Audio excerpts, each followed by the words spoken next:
এবার আমাদের ওয়েটা কি, আমাদের ট্রাফিক লাগবে বা ভিজিটর লাগবে। কমিশন যদি ইনকাম করতে হয় তাদের কাছে ট্রাফিক পাঠাইতে হবে, ভিজিটর পাঠাইতে হবে।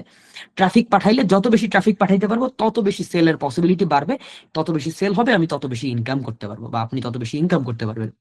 উপায় কয়টা? উপায় হলো দুইটা ওয়ে এই ট্রাফিকের জন্য। একটা হলো ফ্রি ওয়ে, একটা হলো পেইড ওয়ে। ফ্রি ওয়ে নিয়ে তো বলেছি আমরা যে এটা একটা ট্র্যাপ। কিরকম?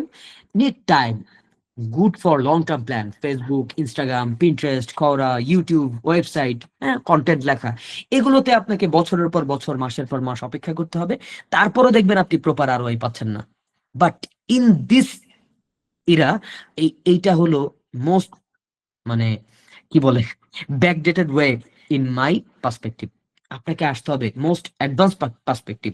এই কন্টেন্ট রাইটিং, গুড কন্টেন্ট লেখা, আর্টিকুলেট কন্টেন্ট লেখা, ভ্যালু ড্রিভেন কন্টেন্ট লেখা, এসইও অপটিমাইজড কন্টেন্ট, দেন বসে থাকা অদৃষ্টের দিকে তাকিয়ে যে কখন ট্রাফিক আসবে, কখন সেল হবে, কখন কমিশন পাবো। ওই যে ওই ভাইয়ের মতো তাহলে 3 মাসে ইনকাম করবেন $50। তাহলে উপায়টা কি? এইগুলো বাদ দিয়ে আপনাকে আসতে হবে অ্যাডভার্টাইজিং এ।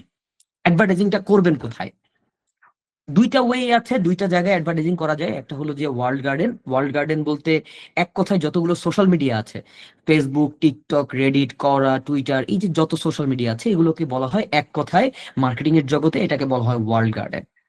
এবং এর বাহিরে যা আছে, Wikipedia, blog, WordPress, Medium, news article, paywalls, public YouTube videos, e commerce website, Amazon, AliExpress, product pages, এছাড়া যা আছে সোশ্যাল মিডিয়া বাদে যা আছে সবই হলো ওপেন ওয়েব। এখন আপনি সোশ্যাল মিডিয়াতে যে অ্যাড দিবেন, তাদের কি আছে? ওন অ্যাডভার্টাইজিং টুল আছে, বাট সমস্যা একটাই, ওই যে আরওআই মিলবে না। গুগলে কি মিলবে? কিছু কিছু ক্ষেত্রে মিলবে যদি আপনি অপটিমাইজ করতে পারেন, but in most of the case মিলবে না। কারণ ওই যে বললাম, জেনারেল মেথডে আপনি নিউজ পড়তেছেন, আপনাকে সে দেখাচ্ছে পেপসোডেন্টের অ্যাড। সো রিলেভেন্ট হইতে হবে। রিলেভেন্ট হইতে কিভাবে হবে, এটা আমরা এই যে আরটিপির মডেলটা দেখি, তাহলে পরের স্টেপেই আমরা বুঝতে পারবো।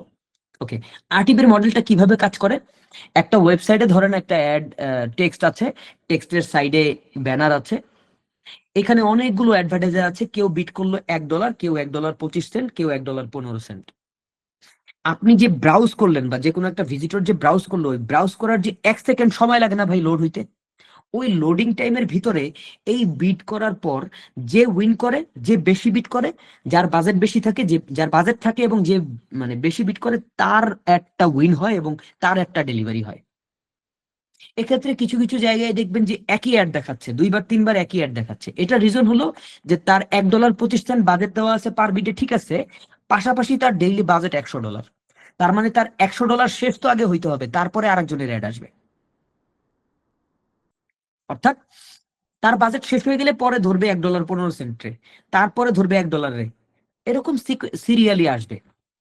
এভাবে দেখবেন গুগল অ্যাডে কি হয় যে সকালবেলা থেকে বিকাল পর্যন্ত একজন টপ প্লেসে আছে, তার পরবর্তীতে আস্তে করে তার বাজেট যখন কমে গেছে, শেষ হয়ে গেছে, তার বিট যখন আর নাই বা মানে বাজেট যখন নাই, তখন সে 3-4 নাম্বারে চলে আসছে, তখন আর তারা শো করতেছে না বা নিচে চলে আসছে। এটার কারণ কি? তার বাজেটটা শেষ হয়ে গেছে।